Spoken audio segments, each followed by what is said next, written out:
logs in the hot sun. Gotta clear them all out till there ain't none. Work that tiger cat to death till the job's done and we do it all again. Through the sand beds and the muddy waters, pushes old Ken wearing just a little bit harder. Got my 990 pulling to make an honest dollar. It's Goodson's all terrain. Goodson's all terrain. Goodson's all terrain.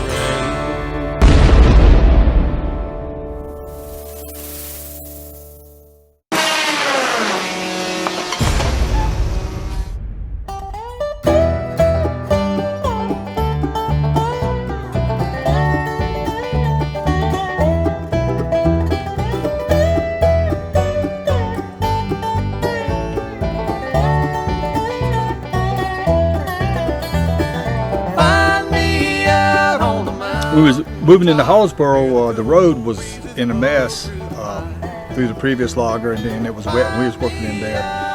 And as we was trying to fix it, our truck drivers are good about helping one another.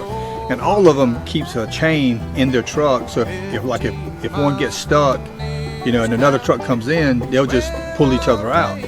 Well, I think it was Kip got stuck and Monkey pulled him out, and then Monkey got stuck in the hole, and Kip was going to help Monkey get out. And as Kip's pulling them, the truck comes up out of the hole, and as it moves forward, the trailer falls in the same hole the truck was stuck in. And when it did, the chain had gotten slack, and then when the trailer fell in the hole, the chain snatched. It snatched the chain, and when it did, it's the first time we ever had this happen now. And these are 3/8 chains. I mean, hardened chains. They're good chains. Well, it snapped that chain, and it came back and hit the front grill of Monkey's truck, went up the grill, busted the windshield. The chain went inside the cab of the truck, and the top of it lapped over the top, knocking the light off the top, and actually rested on top of the second bolster on the load of wood. We decided to go check out the damage on Monkey's truck, and all I can say is somebody was watching over him. Jerry, I'm body shop manager at MHC Kenworth in Wilmington, North Carolina. Bobby Goodson buys his trucks from us, and we take care of them when they have accidents. And this one involved an accident yesterday. Pulling another truck out, the chain came unhooked, came across the grill, hit the windshield, not the windshield, broke the windshield, and also the visor and the light on top. We're expecting today to get that repaired for him today, so it should be ready to go. I knew that can happen. It's never happened to me like that. You know, not that. That's actually could have ended up very bad.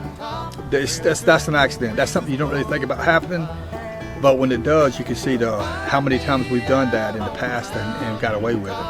But I'm gonna get them straps and give them all the drivers so we ain't got to deal with this anymore. Out on the mountaintop.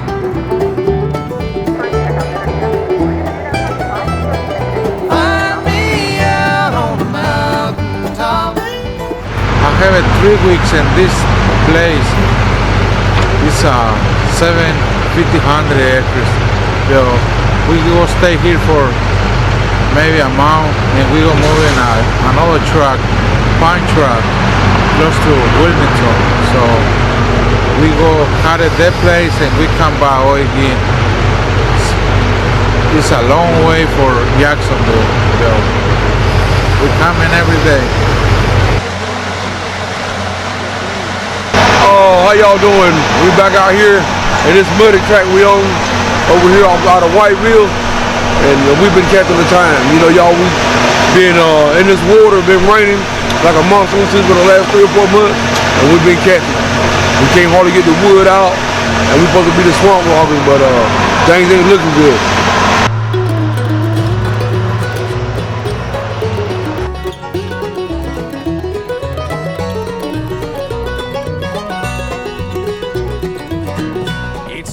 In some ways, this area is just as bad as the 7 Mile Road. Even though the crew isn't that far off the road, when it does rain, the road turns as slick as wheel bearing grease. That means either Raul or Antonio has to leave the loader to go push a truck out. Since you left me, my world is upside down. and I don't know if it's ever gonna change. So I'll just go on and bide my time, pretend that I'll be better off this way. Now, y'all, that is a mess for a loaded log truck to have to go through.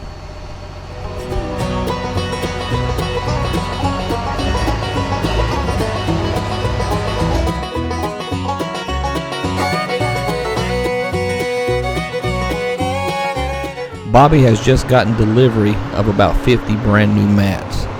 This should cut down on the delays.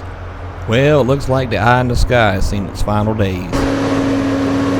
Hey YouTube, this is Daniel. We're back over here around Lake Waccamaw, cutting an 800 and some acre tract. Things have been starting to pick up a little bit now as far as the meals and everything. They working with them, trying to keep moving, but we're doing it. Pretend that I'll be better off this way, if I can make it through another lonely day.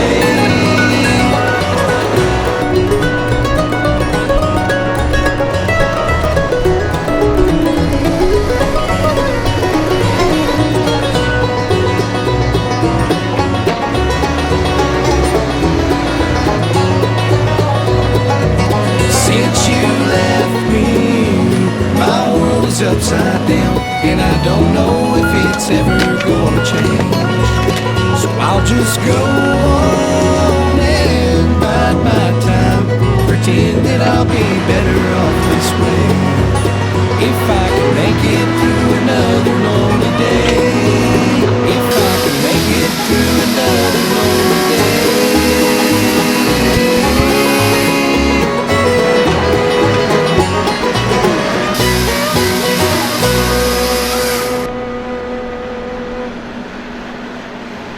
Now, the plan was to get on this track for about 2 weeks.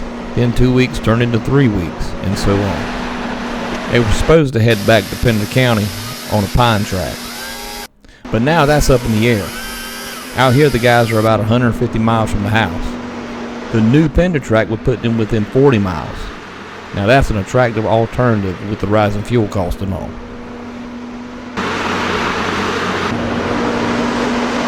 What's going on out there? This old cameraman, he caught me while I was trying to walk a little bit, 30 minutes a day, trying to get me some walking in while we're getting loaded.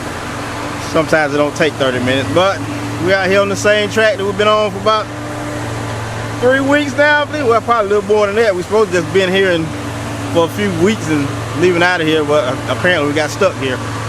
But as far as me, I've been pretty good. My shoulder's healing up pretty good. The guys are still throwing the straps for me. Of course, I got an ace in a hole. I got me a little, I call it a fishing line. When I took me a boat and I tied it to about 30 feet of string, and whenever ain't nobody around, I take that thing and I sling it across. I don't really want to tell the guys about it. They might not want to throw my straps for me no more. But yeah, when I'm on other people's job, like I've been lately, I've been going on the Andrews boys. I've been going on their job and getting the load to come down, get me closer to our job. The fuel prices have gone up sky high for some apparent reason. Who knows? But that load I've been getting from their job helps me out a lot. It takes me probably 15 minutes to get to that site, and them guys with it, they don't mess around over there. They get you loaded pretty quick and out. So I really get, when I get here like in perfect time to where I'm getting here. All the other trucks are loaded. All I got to do is back on the deck, get loaded and get going. Like just about right now. I'm about loaded now. So I gotta go. I'll talk to y'all later on.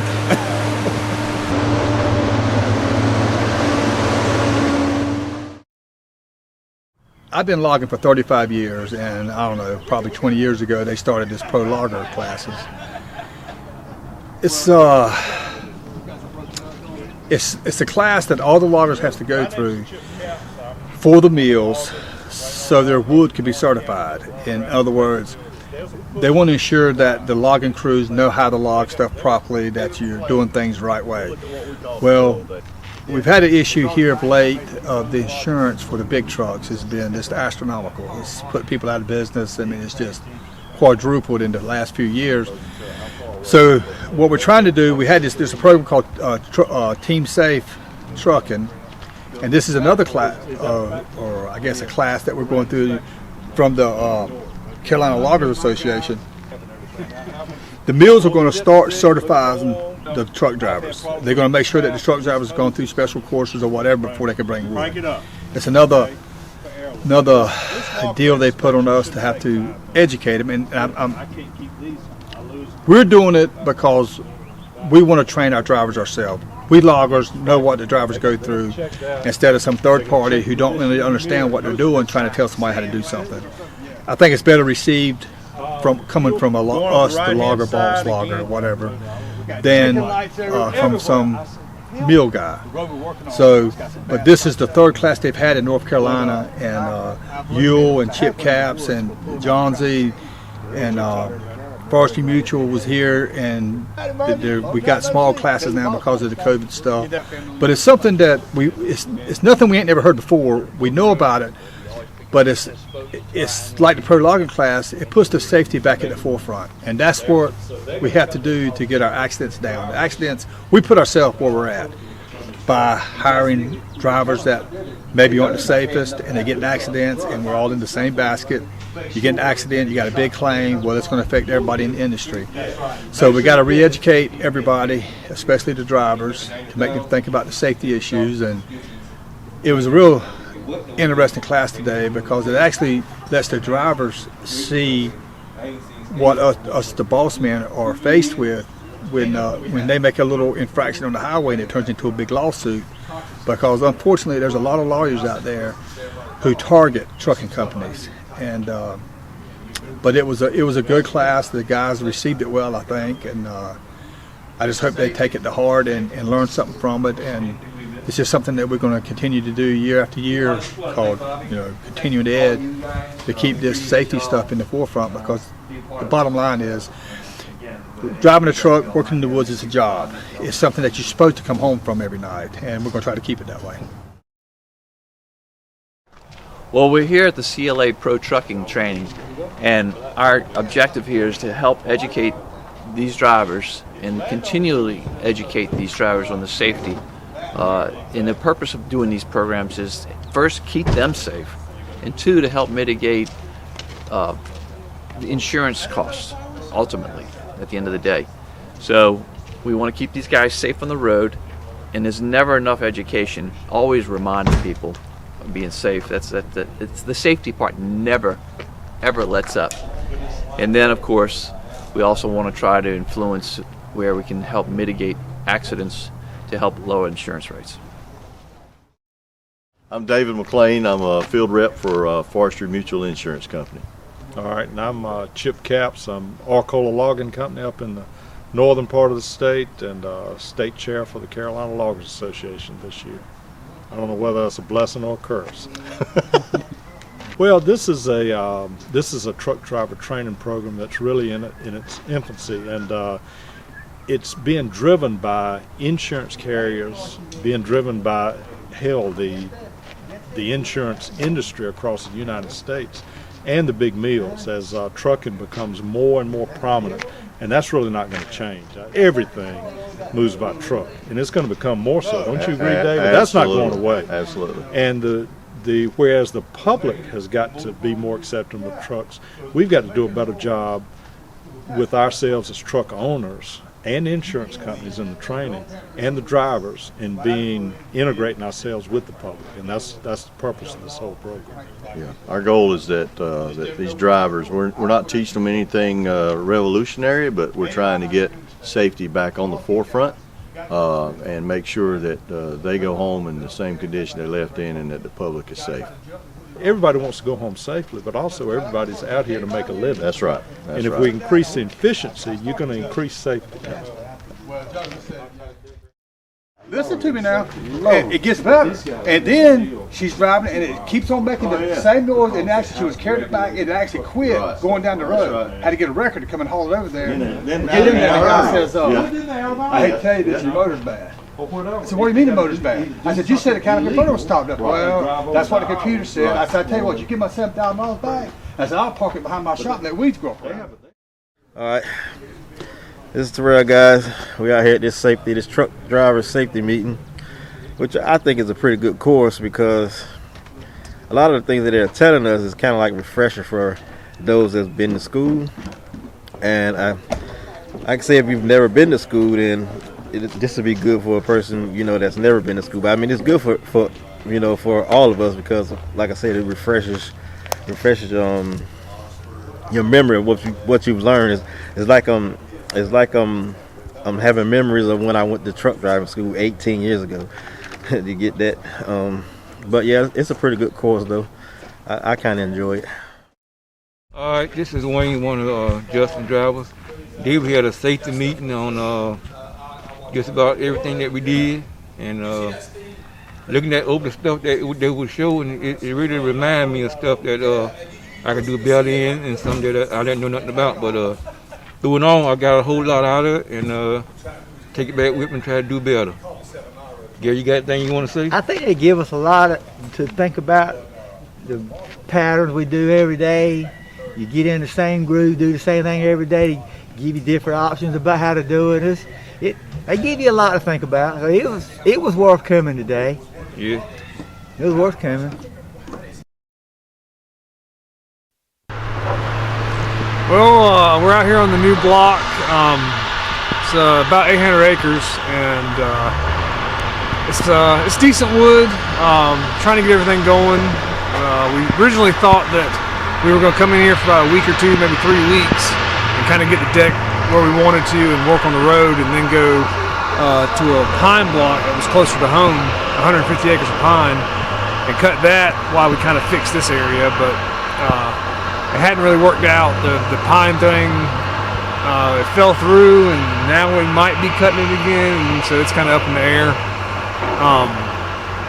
So now we're just staying over here in the hardwood, trying to make this work. We did a lot of work to the road. The biggest thing right now is Georgetown is on their shutdown, so they're only buying wood from 7 to 6 at the wet deck. So it's hard for a truck to get 2 loads up there. And it's a long ways from everybody's house, and we're trying to move wood and get the trucks in with a load of wood, trying to, you know, because the price of fuel's going up, and I don't know, just trying to make this place work.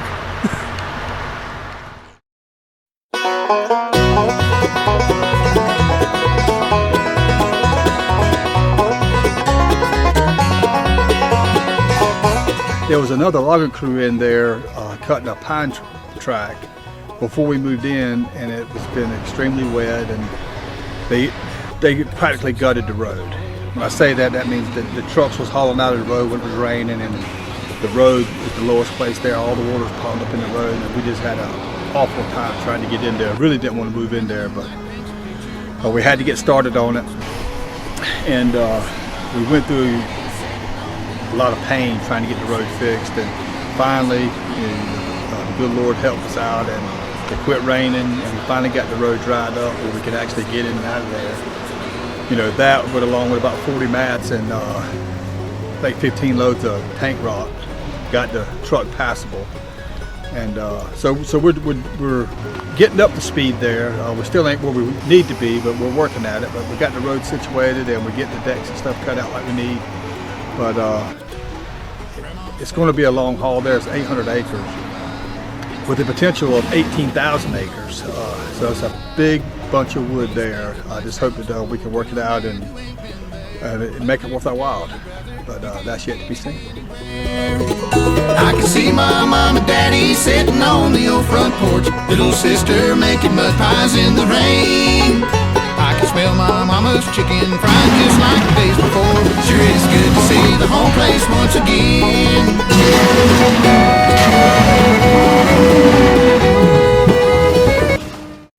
Well guys, this is the end of the video, and as usual, if y'all would hit that like and subscribe button. I hope you liked the video. Gives you a little insight into what logging's about with the safety meetings and all the stuff we got to keep up with. But thanks for watching. Spent my happy childhood beneath the hardwood trees. I didn't know what I had then was all I'd ever need.